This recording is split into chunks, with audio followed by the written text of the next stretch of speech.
Hello, everyone. It is great honor to welcome all of you around the globe. This is a very beautiful afternoon in Thailand today. My name is MD Omar Farooq. I am working as a program officer for AIT Extension. Today, I will be serving as a facilitator throughout this webinar. If you have any technical issues, please try to log out first, then log back again. You can also knock me anytime for any technical assistance. The whole session will be recorded and will be shared with you later on. Now, I would like to give the message from Dr. Jonathan Shaw for his welcome message. Dr. Jonathan Shaw, a massive thanks for sharing, for joining today. Thank you. Good afternoon, everybody, and a very warm welcome to all of you who've joined us this afternoon for this webinar. My name's Jonathan Shaw. I'm the Executive Director of AIT Extension, who will be the host of the webinar. And we're looking forward to a very interesting and informative session this afternoon on the challenges and problems that countries in the region are facing in the domain of electricity distribution. So what are the big problems that countries presently face in terms of ensuring efficient and reliable electricity distribution to remote rural areas in this very diverse and very varied continent? So we're looking forward to a very interesting discussion.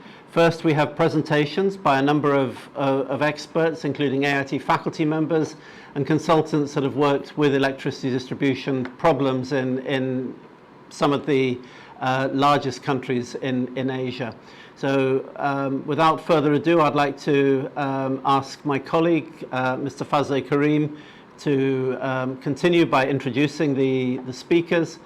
And we look forward to a very interesting and a very stimulating discussion here this afternoon. Thank you very much.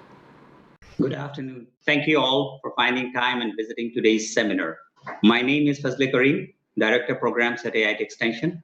It is my pleasure to warmly welcome all of you to the webinar on ensuring quality and reliability of electricity with best practices in distribution network. This is part of a series of online sessions on generation, distribution, and transmission of electricity. The first speaker will be Mr. C.P. George, a senior consultant in power sector in India and an external resource person of AIT Extension.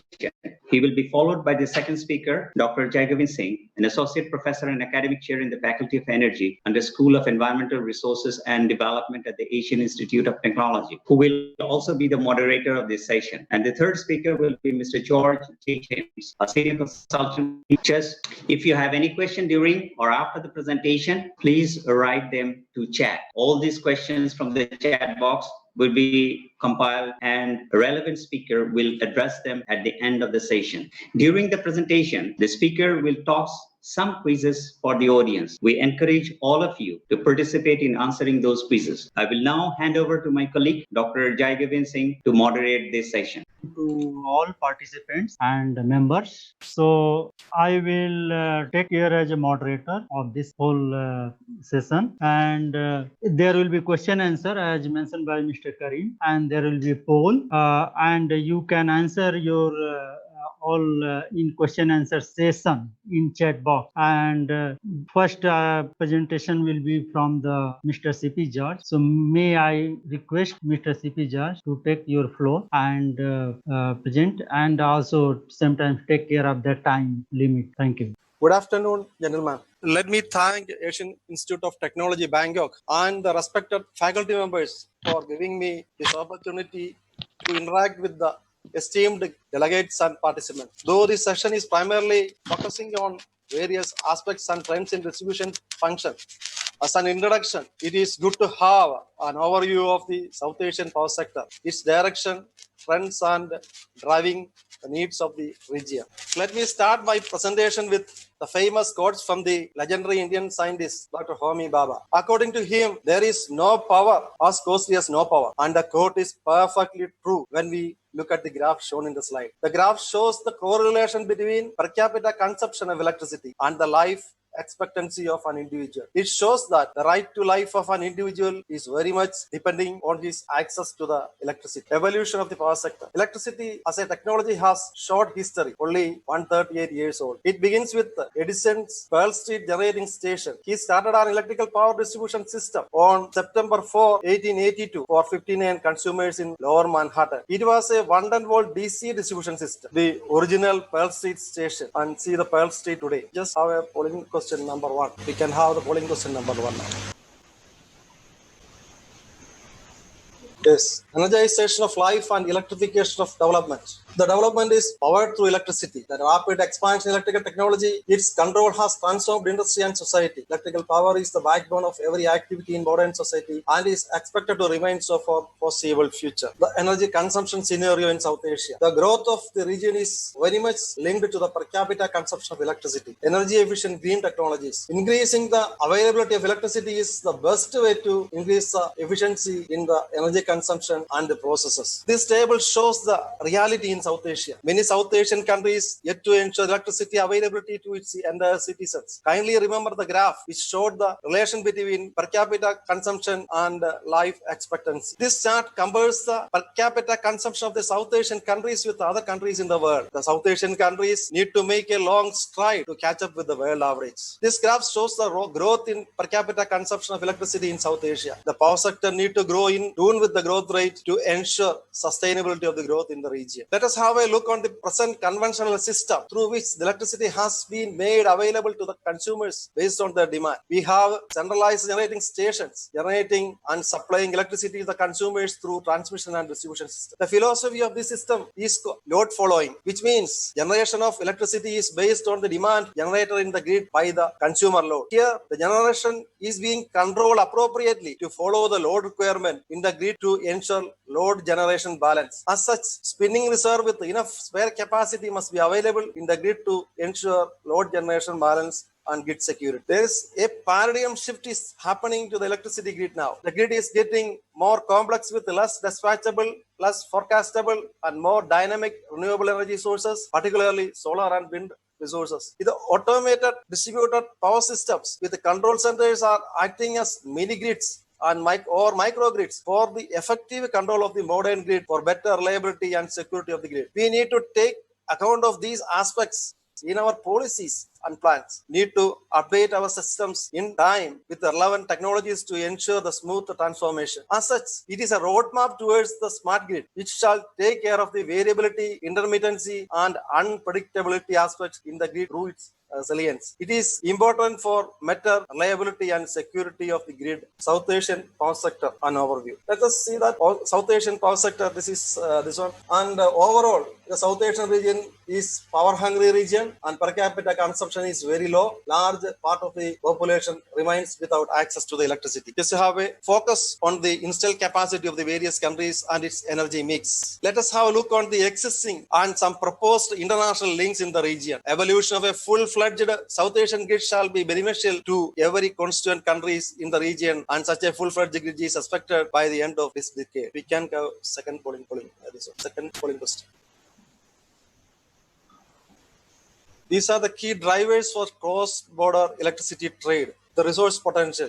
We have great resource hydro potential available in South Asia. Let us have a look on the renewable energy potential in the region. Enough solar potential is available in South Asian countries. Sri Lanka is blessed with a high level of wind potential. Grid interconnection and evolution of full-fledged South Asian grid shall help the constituent countries for efficient harnessing of renewable energy sources. Future requirement by 2040. The investment requirement from 2015 to 2040. The priorities. Efficient harnessing of the available resources is the most important priority for South Asian countries. Need to modernize the electric grid and create an environment for integration of the renewable energy is another important priority. Ways ahead. The South Asian countries need to look beyond their own borders to meet the energy requirement and manage the issues associated. As such, we need to reimagine the power system and devise roadmap towards the smart grid. Various factors affecting reliability of the electric supply. And through transmission system, it is coming to the distribution system. And electric power distribution is the final stage of delivery of the electric power. And the distribution system, conceiving the functional aspect correctly is very important in planning and designing of the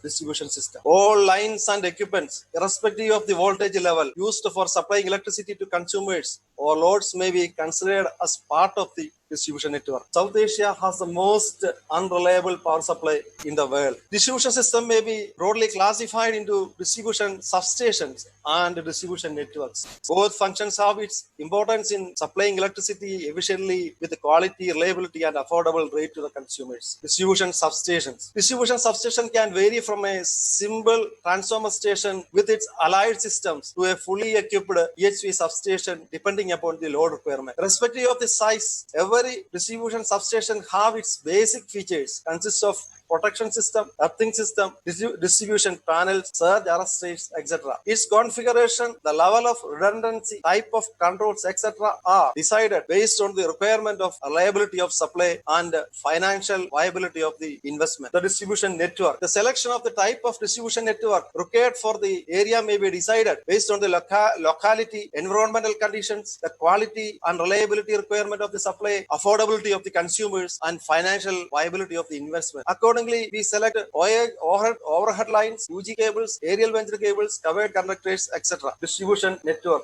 modern trends in distribution hardware. Prosumer, a big change in the distribution sector. With the breakthrough in the financial viability of rooftop solar, the integration of solar generation into the distribution network is a big challenge. Some consumers are now producing electricity, and such consumers are designated as prosumers. Future distribution network. The future distribution network shall be a system as shown in the slide. The distribution network with enough connectivity to the distributed generating sources and storage systems shall need to ensure its load generation balance by appropriately monitoring and controlling its imports and export from main grid based on the generation from the RES connected to the network. The digitalization and control of the active and reactive power in the distribution system shall be of great importance in power systems dominated with renewable energy sources like solar and wind. As such, it is acting as a subgrid or mini grid, taking care of the distributed generation and quantum of import and export to ensure the load generation balance in its control area. Cybersecurity aspect. The imminent digitalization of the distribution system shall automatically be in consideration of various cybersecurity aspects in the building, operating, and maintaining the power system with the security and reliability. The regulatory framework. A good regulatory mechanism which shall appropriately balance and take care of the business aspects as well as the social obligation is very important to sustain the system efficiently and effectively. The challenges. The availability of the supply 24/7, the quality of the system parameters, the reliability, the distribution laws in par with the international norms, metering, that is 100% the real-time metering with the appropriate metering infrastructure, billing, 100% billing in time with enough options for payment, ensuring right level of cash flow, safety for men and material. These are the challenges in distribution system. Integration of renewable energy sources is another. Providing connectivity to renewable energy sources like wind and solar sources without affecting the quality, reliability, and safety of the network is a challenging task, technically as well as financially. Conclusion. A healthy, reliable distribution network to satisfy the aspirations of the consumer, adoption of right technology at right time, competent HR, and right HR policies. So let us join our hands together to build a reliable distribution system in South Asian region by effectively utilizing available resources and adopting right technology by capturing capacity building of human resources. Thank you. Thank you, Mr. George. Yeah, a very good afternoon. So I will focus on the quality and reliability issues, challenges, and solutions. So these are the outlines of my presentation. So I have total 16 slides, including content. So initially, I will talk about the power quality issues, their impact, solutions, followed by reliability, resiliency of networks, and last conclusion. So if you see, you will be knowing that power quality is a very broad topic. It even embedded the reliability. So big picture of reliability is like power quality. So you can see that it is defined as like any power problem manifested in voltage, current, and frequency deviation that result in failure or misoperation of customer equipment. So these are the different types of the power quality problems. So if you see the right side figure, so interruption, sag, swell, transient, noise, flicker, harmonics, frequency deviation. So each type of problems have different sources and different solutions. So this is the also purpose of the classification of different types of power quality. This slide show that who are affected. So if you look at High cost facilities are like semiconductor plants, pharmaceuticals, data centers. Medium cost facilities are like automobiles, glass plants, plastics and chemicals, textiles, and other like lost production, scrap cost, cost to restart, labor cost, equipment damage, and many others. This slide show about different outages cost because of momentary outage and voltage sag. The left side table showed at outage cost of the different industrial activities and commercial. Right side figures show down cost because of the power interruption. So you can see the highest semiconductor industry is the most affected. For per event, it is like millions to the tens of millions dollars per event. And if you look at momentary outages create problems when computers and clocks reset, equipment stalls, and work stops. In one study, you see there around $80 billion annual loss because of power interruption in US. Half of all computer problems and 1/3 of all data loss can be tracked back to the power line. So what are the sources of power quality problems? If you see, this is the interesting figure. 90% of the power quality problems are on customer side of the meter. It means customer are the main source of the power quality problems. But 80% of the monetary losses are caused by the utility side 10% problem. So majority of the problems from utility are voltage sags or short outages. In order of frequency of occurrence, like user loads are the most frequently create power quality problems, followed by electrical systems, grounding, weather, utility distribution, transmission, generation. Source of power quality problems continue. If you see in utility side, lightning, power factor correction equipment, faults, switching. Apart from these, there are number of sources, or you can say internal sources in customer's house, like individual loads, lighting, elevators, coolers, HVAC, UPS, battery charger, motors, electronic load, or even in wiring. So basically, most of the loads what we use today, they don't accept as what power signal is, that is sinusoidal. Okay, so they don't accept that. They modify and then they accept. So that's what these all power quality problems create. In terms of solution, it can be categorized like at 4 level. One is like equipment level. Equipment is specifications. You can have a more robust. And second, control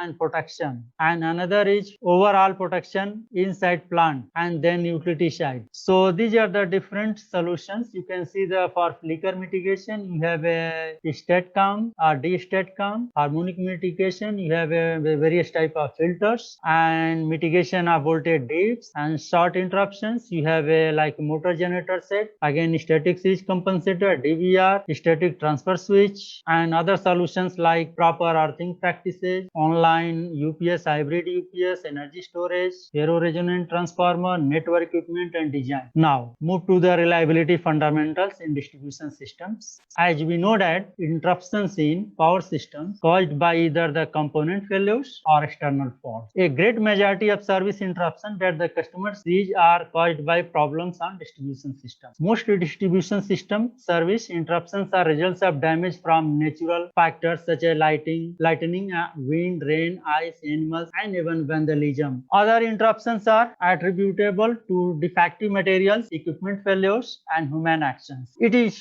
neither possible nor desirable to avoid all component failures or combinations of component failure that results in service interruption. So the level of reliability can be considered to be appropriate when the cost of the avoiding additional interruptions exceeds the consequences of those interruptions to consumers. The appropriate level of reliability from consumer perspective may be defined as that level of reliability when the sum of the supply cost plus the cost of interruptions which occur are at a minimum level. Note that systems reliability improvement and investment are not linearly related, and that the optimal reliability level of system corresponds to the optimal cost. If you look at in this figure, this is the reliability, okay, x-axis. So in beginning, at less cost of investment can improve the value, or you can get better value. So exponentially value increasing. But beyond certain limit, cost start increasing, means investment cost exponentially, okay, and reliability improvement is very low. More importantly, value, because for which you want to invest, value is more or less saturated. So looking at different background of the utilities, financial conditions, or investment or economy, so can decide what level of reliability and value can be trade off against cost. So this is a relative term. This reliability may be different for Thailand, different for US, different for India or Bangladesh. For example, in our continent, maybe getting 20-hour regular supply especially in rural area is very efficient or very reliable. But in Thailand, even 23-hour 30 minutes is not enough. So it means same reliability value cannot use everywhere. So if you define reliability, so the probability of a device performing its purpose adequately for the period of time intended under the operating conditions encountered. So these are the questions should be addressed. What is the increase in reliability per dollar investment? Where should the next dollar be placed within the system to achieve maximum reliability benefit? Reliability of a distribution system is really evaluated in terms of outage rate, outage duration, and cost value of outage. Means if you remember, different facilities has different outage cost of interruption. So these are the factors depend on various variables like reliability of individual items of equipment, circuit length and loading, network configurations, distribution automation, load profile, and available transfer capacity. Last but not least, now we have a lot of distributed generations which are being connected at medium and low voltage network. So they are also now a frequent causes of the power quality problems. Before conclusion, resiliency is also emerging as a important factor, but it's still difficult to define what we can do in reliability. So if you see here, resilience enhancement initiatives are generally focused on achieving at least one of the three primary goals. First is like preventing or minimizing damage to help avoid or reduce adverse events, expanding alternatives and enabling systems to continue operating despite damage. Third one, promoting a rapid return to normal operations when a disruption occurs because of either natural disasters or maybe internal faults and in a region. So speed the rate of recovery. So resilience relates both to the system improvements that prevent or reduce the impact of risk on reliability and to the ability of the system to recover more quickly. So again, like what I told, unlike reliability, there are no commonly used metrics for the resilience of electric network, and threats to system resilience are typically associated with disasters or high intensity and low frequency events. Basically, high intensity disasters are not frequent. So an additional complication is that responsibility for maintaining and improving network resilience lies with multiple entities and jurisdictions, including federal and state agencies and regulatory bodies, as well as multiple utilities. So for investment in electricity sector resilience, approval is generally up to the discretion of state public utilities commissions or equivalent bodies, which are balancing competing more near-term interests. So if you see intensity disasters happen very less frequently, so it is easily omitted. So they see which are more important in the terms of which occur frequently, so that attract more investment or more attention compared to the less frequent high intensity disasters. Furthermore, from the societal perspective, building resilience of critical infrastructure to future disasters involves decision making that also considers social, cultural, environmental issues which have both qualitative and quantitative value from a risk assessment standpoint. Therefore, building resilience to disaster depends upon close coordination among multiple entities which have varying approaches to measuring electricity system performance and outcomes for society. Finally, I am closing my presentation with these concluding remarks, like a transformed 21st century distribution grid is likely to be one that invests more in flexibility, and resilience to achieve the same desired outcome, that is the prime directive of network operators, sustained high service reliability. How the network or grid is managed depends on the capabilities built into the stock of assets that make up the end-to-end supply chain, but managing real-time operational flows also requires specific systems and processes to continuously succeed. The complexity of distribution system operation requires network control tools that enable granular visibility and certain operational algorithms that help network operators stay on top of second-to-second and millisecond to millisecond changes. The era of enhanced network operation through artificial intelligence is now. Execution, however, must occur in a context that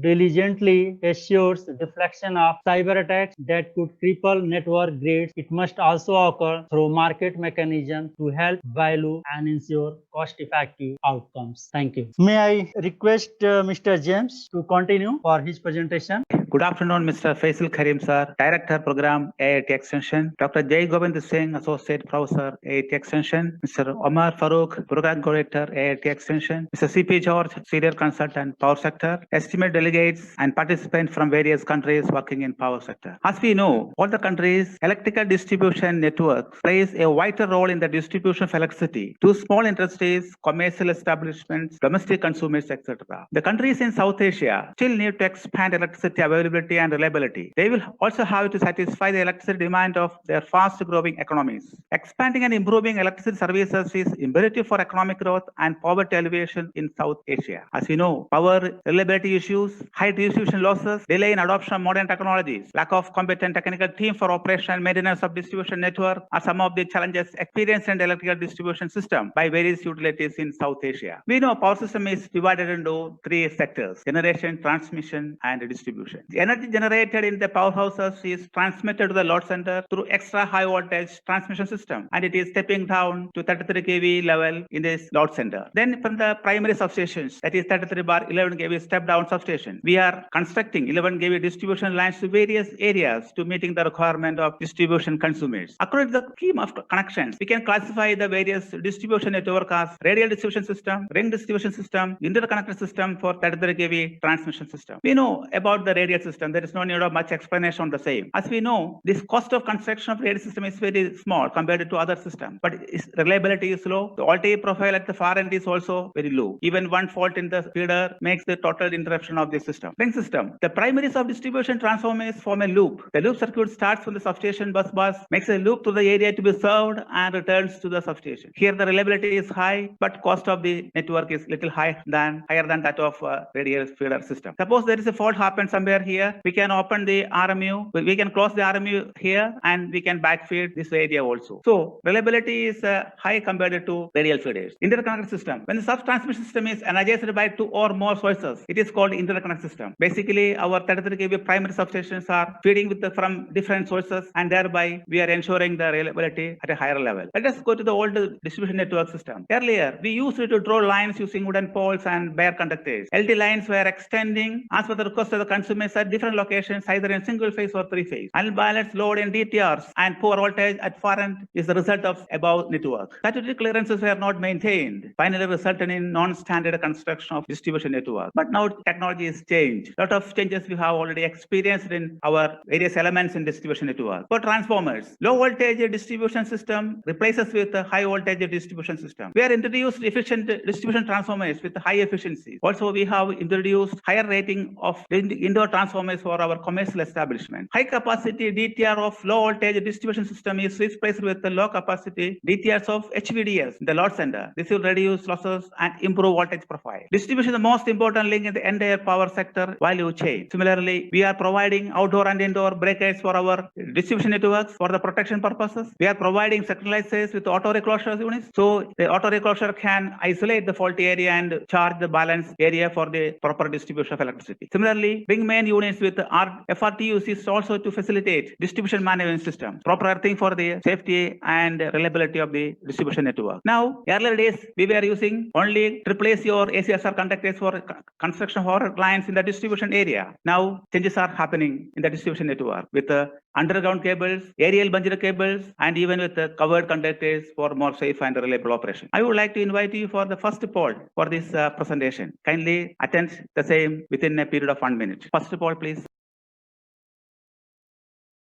Okay, thank you for your participation. Now, the world is passing through a pandemic of COVID-19. Our engineers and technicians in the distribution sector is facing a lot of difficulties to maintain the power supply for the consumers in various areas. For example, urgent tripping of a network cannot be attended if it is in a lockdown area. Meter reading of various consumers like industries, commercial establishment, and residential consumers are also getting blocked due to the various issues. Many transformers, distribution transformers are failing due to unbalanced loading due to higher consumptions at various places, and even inspection for theft of energy is also not possible during this pandemic situation time. So here, this particular situation, if our network is provided with the DMS, that is distribution management systems, our engineers and technicians can manage the distribution effectively and efficiently without any issues for the people participating with this maintenance and operation. So I would like to introduce the importance of DMS in distribution. Many countries are already implemented DMS system in their distribution system, and because of that one, they have properly managed their network during this pandemic situation of COVID-19. Let us have a look in the distribution management system very quickly. A distribution management system is capable of collecting, organizing, displacing, analyzing time electrical distribution system information. It allows operators to plan and execute complex distribution system operations in order to increase system efficiency, optimize power flow, and prevent overload. It interfaces with other operation applications such as geographical information system, outage management system, and customer information system to create an integrated view of distribution operation. Sorry for the interruption. Distribution management system originated as either extension to the existing transmission SCADA by adding additional points to cover the feeder breakers or as a standalone system. Both types of DMS usually have field remote terminal units, a communication front end, alarm systems, and graphical user interface. Let us see what are the requirements of DMS system. Ability to add temporary devices like line cuts and jumper lines can be operated feeder tie switches to reconfigure feeder arrangements either to restore outage or to adjust different loading conditions. Ability to add fast changes in distribution network because changes in distribution network is very common. Ability to display a large dynamic maps with pins to indicate switch positions also. You can see this photographs. The distribution network is provided with the IEDs, that is intelligent electronic devices for fault location. If a fault is happened, these IEDs will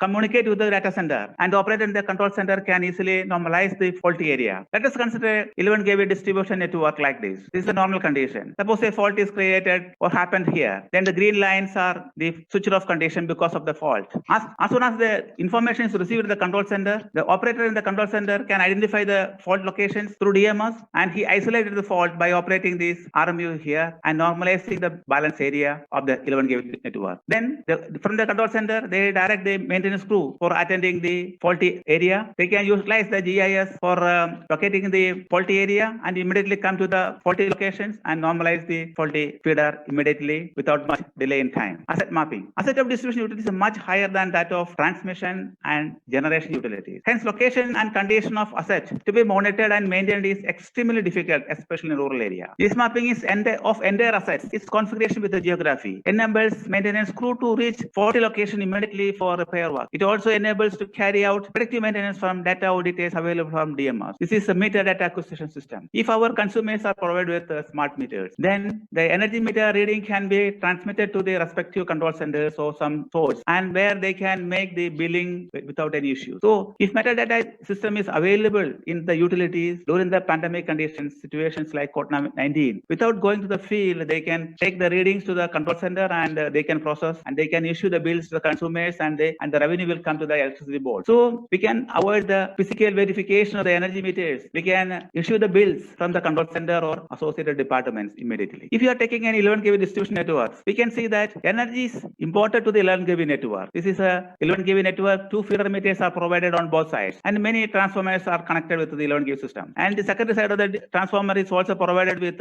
energy meters, and they are also communicating with the control center. The secondary side of the transformer is provided with the LT network, and energy meter in all branches and tap lines are provided. So all the energy meters are working as IEDs. Data from energy meters is transmitting to server or cloud, and applications available in the control center will process the data. So if all the energy meter readings are there, we can make a study. What is the losses in this 11 kV distribution network? It is easy to compute. If some of the jumper connections of the 11 kV line is failed, immediately alarms will come from the DTR meters for the under voltage to the control center. So they can send the appropriate repair team or maintenance team to the site and make the corrections there. So an overall control of the network can be ensured by providing this type of DMS system. Energy losses in distribution network can be computed. Under voltage due to failure of jumper connections or failure of DD fuse can be monitored with the correct location. Theft of energy can be found out and located immediately. And the unbalanced loading can be detected and can be corrected to avoid failure of distribution transformers. I would like to show one example for that one. This is a loading pattern of a 100 kV transformer. You see the unbalanced loads in the transformer.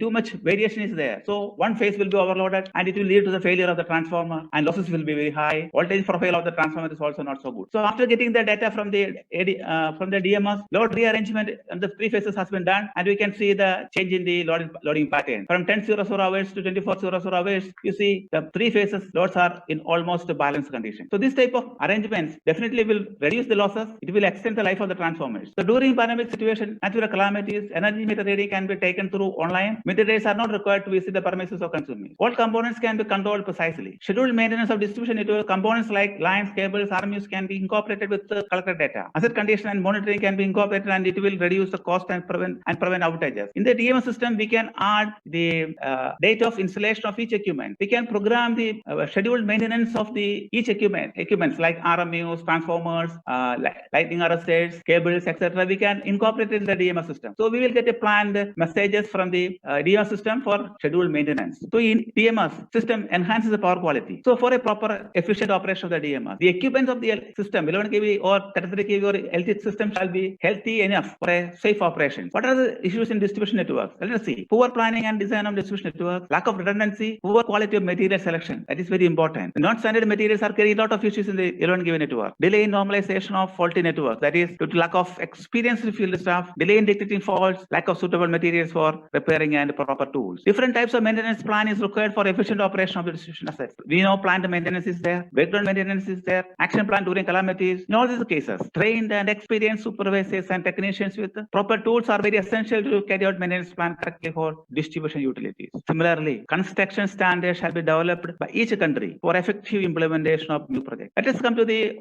maintenance of our clients. See, statutory clearances are very critical in many areas of distribution network. Safety earthing of the system as well as equipment is also very important, as well as the maintenance of AB switches and LT load balancing is also very, very important as far as our clients concerned. Now, many utilities are constructing cable circuits for the distribution network. The cable is manufactured, installed, tested, and commissioned as per international standards.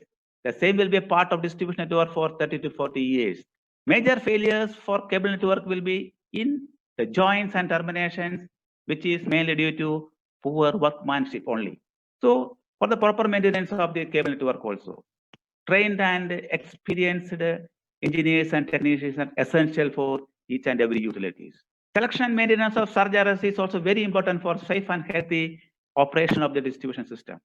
Rating of surge arrestor will be different at various distribution networks locations. Healthiness of surge arrestor shall be checked periodically for ensuring protection of the power cable and distribution transformers against lightning over voltages. As we know, distribution is a major element in the distribution network. We shall select energy efficient distribution transformers for our network. Its loading pattern shall be properly monitored, and capacity of the DT transformer shall be selected in such a way that losses shall be minimum. Oil filtering, measurement of IRE values of winding, etc. shall be done periodically to ensure the healthiness of the distribution transformer. Another element in the distribution network is ring main unit. Redundancy of the ring main network can be ensured or improved by installation of RMUs in the distribution network. RMU with the field remote terminal units enables SCADA control in the network. So operation and maintenance of RMUs is also very important for a ring main system. So all utilities shall have enough engineers and technicians with the knowledge as well as experience on RMUs. As we know, system grounding is very essential for a balanced, reliable operation of distribution system. This is also very important for the operating staff of our distribution network. We conduct the snapping And electrocution of human being or animal is a common phenomena in distribution sector. This can be controlled by properly earth guarding combined with the source control through appropriate relays and circuit breakers. Failure of joints is a common matter during faults and overloading. This issue can be controlled by selecting suitable wedge connectors for proper connections in LT and HT systems. Capacitor banks is also a very important element in the distribution network for reactive compensations. Insulation is very important. This is also important for the voltage profile of the distribution network. So its maintenance and installations are very important, and distribution team shall take appropriate actions for the maintenance and operation of the same. For the proper maintenance and operation of the distribution network, special tools are very essential. Whenever we are going with the cable circuits in the distribution network, cable fault detector unit is essential. Similarly, insulation testing equipment, earth measurement testing equipments, transformer oil testing equipments, energy meter calibration test equipments, relay testing kit for the primary substation, overhead maintenance lines, etc. Materials are also, etc. are very, very essential. Let us go for the second poll, please. I would like to invite your cooperation for attending the second poll also. Thank you very much for your participation. I would like to invite your attention to a small video associated with the distribution automation to enhance reliability. Earlier, we were having central generating stations. From the central generating stations, extra high voltage transmission lines is transmitting power to the various substations in the load centers. And these extra high voltage substations is stepping down the power to 11 kV or 400 kV, 400 volt systems for distribution purposes. Then the scenario is changed for distributed energy generation and management. Suppose a fault is created in the overhead transmission line. The IEDs, electronic intelligent device communications, is directly communicating with the data center, the distribution control center, and immediately isolating the area and restoring the power supply. And for the smart grid, reliable distribution substations are interconnected with small areas, and it is controlling through the control center for the distribution of the power effectively and efficiently. In the case of a cable damage, some areas of the consumers are affected with the power supply. Here, the IEDs, the RMUs in the network is communicating with the control center and immediately isolating the fault. And the faulty area also can be isolated from the control center itself, and power can be restored to the consumers. So the entire distribution network is controlled from the control center of the DMS.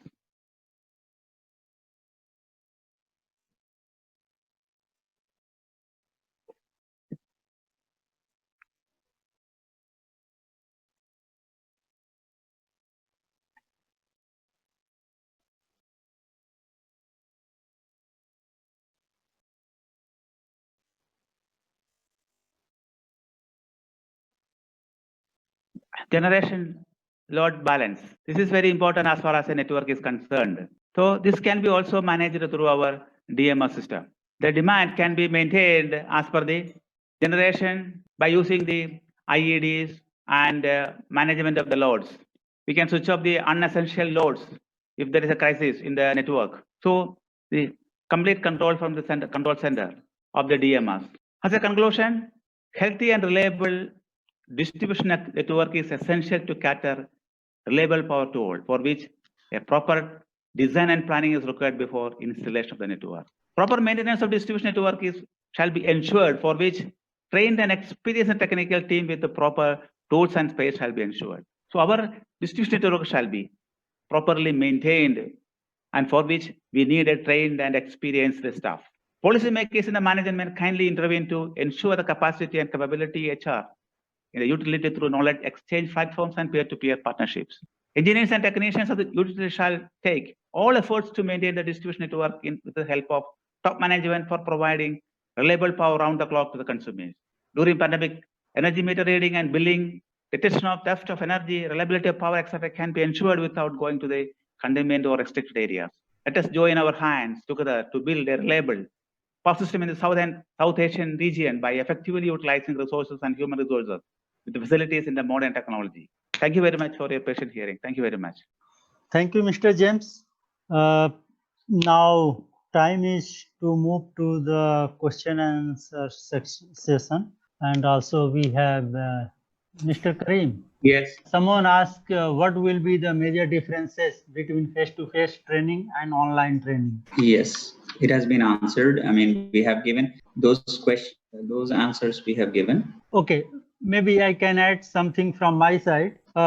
As we can inform you that AIT already transferred to online mode from last March. So we taught all courses online. Most of the students left campus and they are in their respective countries, and also some in Thailand and in AIT campus. So we taught all courses. We arranged all exams successfully without any problem. No doubt there is no alternative of face-to-face, but we manage well.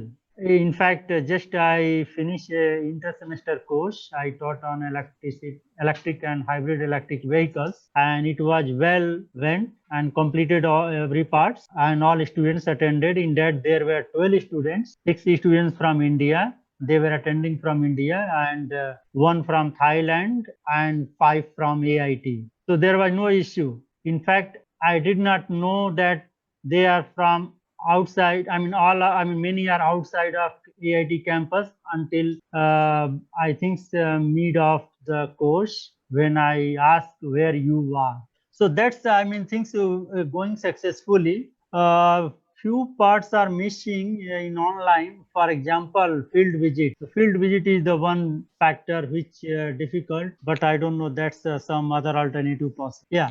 Next, maybe I can request some questions given from Q&A section. Okay, like one Mr.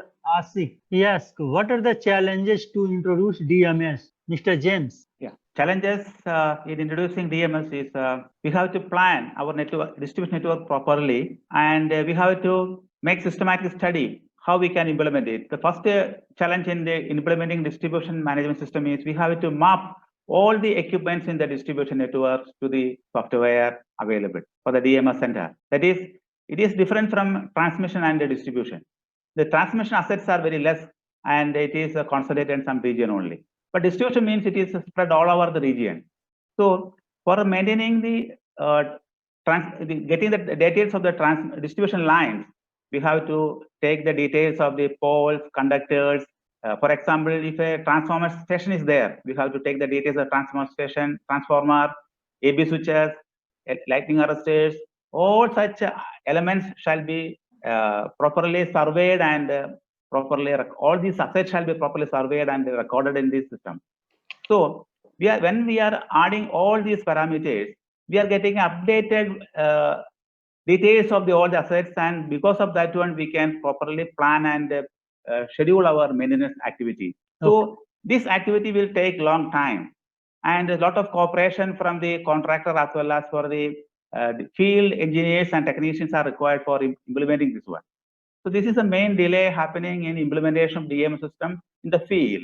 And the cost of the DMS system is also to be considered. But the more advantage for this one is the distribution network is scattered all over the region, especially in rural area. Means it is very difficult to locate the exact position of the faulty point for a newly appointed technician there. So if all the assets are identified with some tags, it is easy to understand which tag is at which point of the tag is made the problems, and accordingly the control center can advise the technicians. And using the GPS, the crew can immediately reach the location and he can rectify the issues. So this is the main advantage of this DMS system, and practical difficulties at the time of implementation is only the problem. Then it is function very beautifully and very effectively. Okay, thank you, Mr. James. Yeah, just maybe I can share if you allow me one slide. Now this is you see the how DMS integrated with EMS. In many places, DMS is a part of as an extension of EMS. EMS is basically provided for a transmission system, that is energy management system. Yes. So you The can, technology used for EMS is slightly different from that of DMS. yes. So this is the integration. I mean EMS side and generation transmission side, and this is the distribution side. So The there, distribution DMS, we are following the protocol of the IEEE standard 802.15. yeah. That is a ZigBee protocols we are mainly using for the DMS. But Okay. in the transmission substations, we are using 61850 as the protocol for our digitalization. Ali Baker, maybe Mr. CP Judge, quickly please respond because we are running out of time. How to manage grid fluctuations with the small distributed generation connection?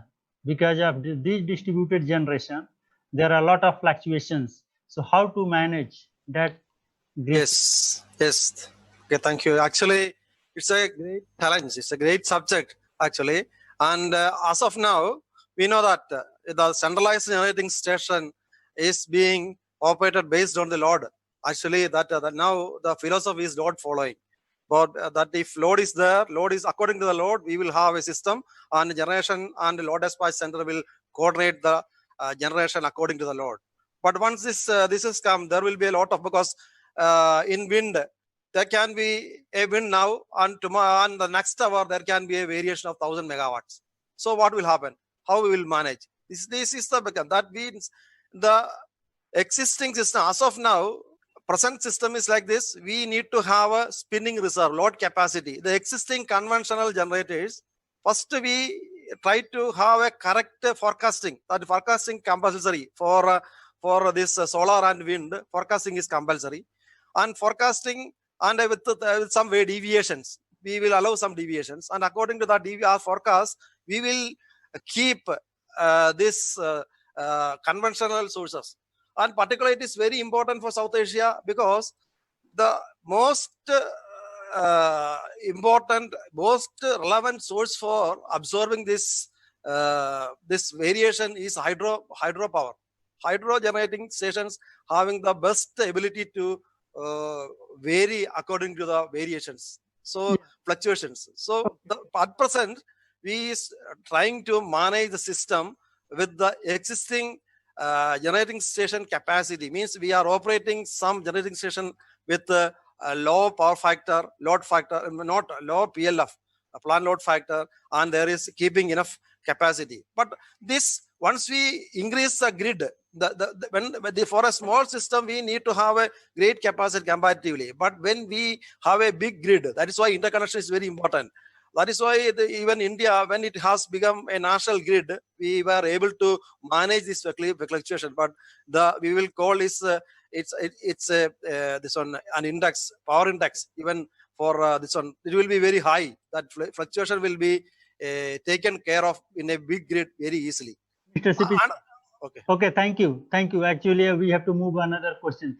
Okay, there are many solutions for that. There is no one solution except energy storage, which is very expensive, maybe more than generation cost. So other than that, like as you mentioned, forecasting and maybe segmented grid and demand response. For that, of course, you should have a smart meter and so on. So there are solutions. Okay, few more questions. Mr. James, quickly, please. I mean, answer Mr. Sajadul Haq Faruqi. He's asking how much investment required to convert traditional system to DMS. Thank you for the question. Actually, the cost of the DMS system is depending on the area to which this is to be converted to DMS. If the number of elements or area is very high, then the cost will be high. For a place like Nepal, I think the cost for implementation of the DMS is nearly 60 crores Indian rupees. What area? A place like Nepal, a state like India, a country like Nepal. This is a small country. Because of that one, we can say approximately some 60 crores Indian rupees is required for implementing the DMS system. But basically, this is required depending on the size of the distribution network. I mean, in terms of MBA, can you have idea? MBA, it is difficult to say. This basically region. Region is the main criteria for converting all these assets to digitalization. Okay. Thank you.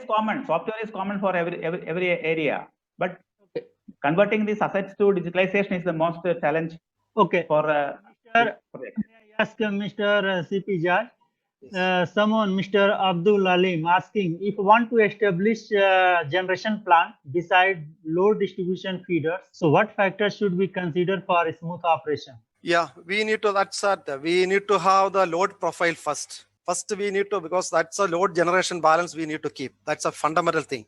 So we need to know the load pattern of the system. And according to that, we need to plan our generation. That's a fundamental thing in load generation balancing. Okay, thank you. Mr. James, Yes. has India implemented DMS in whole countries? This is not implemented, not in entire country, but different states are already implemented. Some states implemented in city areas.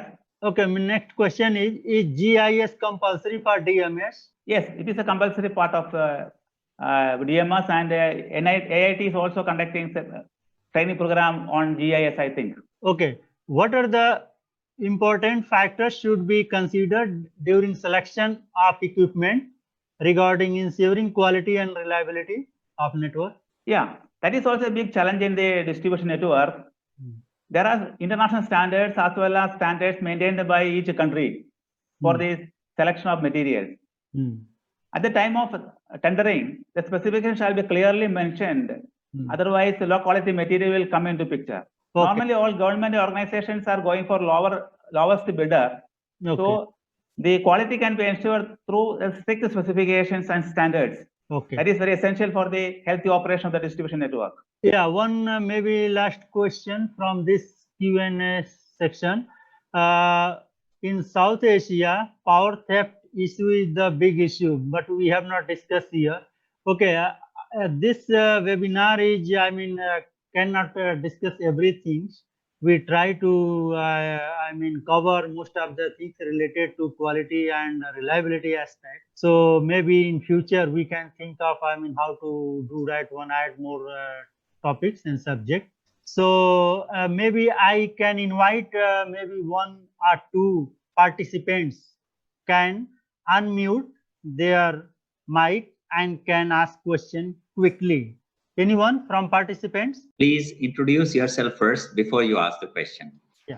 Yeah, please, Mr. Imran Talukdar. Thank you for giving me opportunity to ask a question. I'm Imran Talukdar from Bangladesh. Can you arrange another webinar like this with more detailed technical issues, elaborately technical issues on DMS? Mr. Karim. Yeah, thank you. Thank you for your queries. We are going to arrange a training program after this. Actually, we will have short training program. So please let us know what is the specific thing that you want, so that in the short training, we will include those things. Yes, we will continue with this. And since we can get your questions, we will design it accordingly. Thank you very much. We will have it. Sure. Yeah. Any other participants? Anyone else from participants? Yeah, Mr. Muhammad Rahman. Hello. Yes. I want to thank Mr. Karim especially. Then I have no question for thanking purpose. I want to take this floor. Thank you. Yeah. Okay, Mr. Karim. So yeah, thank you very much. And I would ask Mr. JJ Singh to allow another 1 or 2 questions. We have a few minutes. We can 1 or 2 minutes. You can ask. You can get some questions. Yeah. So from participants, you are free. Yeah, Mr. Bose. Can you hear me? Yeah. So good afternoon, and thank you all for nice presentation. And I have one question to Mr. James, because this DMS is a good system. If we want to implement this, we want to need a distributed system control room. But the sensor or the distribution network, there is some per kilowatt cost. Yeah, per kilometer cost. I'm sorry, per kilometer.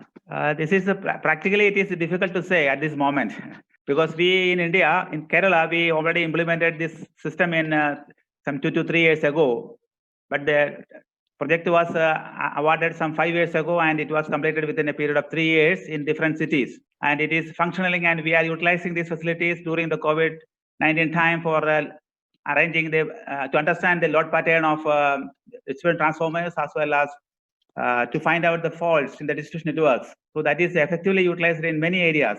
So at this moment, I am unable to give the project cost for a kilometer, because 1 kilometer is, we cannot say like that, because this is for mapping of the entire assets through GIS to the software. It's depending on the how many number of lines are in that area. So one area to be completely mapped and put together for the DMS controls.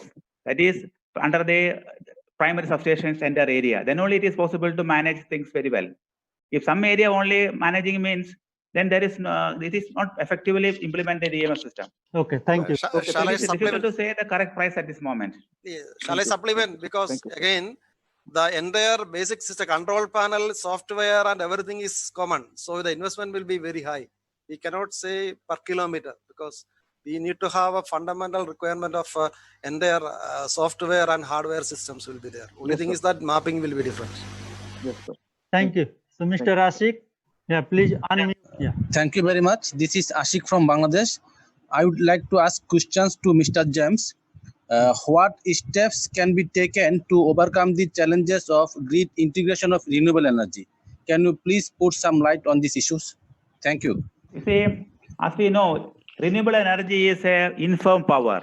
So the scheduling of the infirm power is difficult as far as a grid is concerned, because all the firm power from thermal stations and hydro stations are already scheduled, but it is impossible to schedule the infirm power of renewable energy.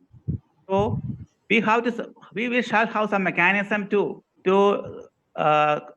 compensate if a sudden drop in the generation of RE happened in the network. So this can be achieved through hydro systems or some islanding operations, or by immediately cutting the unessential loads from the network. This can be achieved through smart grid operations. So if the smart grid operations are properly functioning and implemented, the unessential loads can be immediately switched off, or like a load shedding. We can remove from the network and we can maintain the voltage profile steady and correct. And when the system is healthy and generation is sufficient, we can take back the loads again. So such proper implementation, we need a smart grid operations, for which sophisticated software as well as grid management is essential. Yeah, thank you, Mr. James. Yeah, it is required hardware and software both, and especially smart metering. So which will be utilized demand response, that's coming as a main component of the smart grid. So smart grid means basically to integrate the customer side. Okay, generation transmission is already there and working well, but problem is customer side, because of the always continuous increase in the load, and generation is not able to fill the gap. So there are like demand response, price based, incentive based. So that can curtail the load, either priority based or incentive based or price based. So that categorization is there, and already in US and European market they have implemented at different level. But of course, not at a small customer level, mostly industrial level they have implemented. Thank you. Yeah, anyone else? Okay, Mr. Asim Chandra Ray. Yeah, please unmute. I am Osim Chandra Rai from Bangladesh. I am very happy to know because this session invite me and I am join this session. I many special thanks Mr. Korim sir, because last March 3 to 11 March I have attending from AIT. Mr. Korim sir, special thanks, many thanks. Okay, thank you, Mr. Asim. Yeah, Mr. Karim. Thank you, sir. Okay. Yeah. Wrap up now. Yeah, I will conclude. It has been a pleasure being with all of you. Thank you all for your patience. And please be reminded that the full recorded version will be shared to all the participants through emails. There was a question that how many attendees were there today. there were more than 100 attendees. Actually, there were around 70 attendees in this webinar in Zoom, but we had in other media as well, and Facebook and other media. And we have participants from Australia, Bangladesh, Bhutan, Greece, India, Indonesia, Nepal, Pakistan, Sri Lanka, Sudan, and Thailand. We will continue our webinar series on different topics. As you have already said, please keep an eye to our website, and we will inform you that the next webinar on this series on energy related topics. So it will be on electricity generation, distribution, and transmission. During the pandemic period, apart from the webinars, we are arranging online trainings on similar topics, which we will post it in our website. Please feel free to contact us if you are interested to attend any of those trainings. And please send your comments in the email. Whatever comments you have, we will take into consideration as your feedback, and it will help us to have more webinar and improve the webinar. I would also like to thank the people who have come. I have seen Dr. Mithulan from Australia, and actually he will also have another webinar. He will be the host of another webinar in this series. Now, there was a question from Dr. Mithulan regarding electric vehicle. We will have a webinar very soon, possibly in the next month, on electric grid. And I would also like to thank all my colleagues, the technical staff at AIT Extension, for their technical assistance. Wishing you all a very good afternoon. Thank you very much. And we end this webinar today. And thank you for all your participation. Thank you for all the panelists and also the attendees.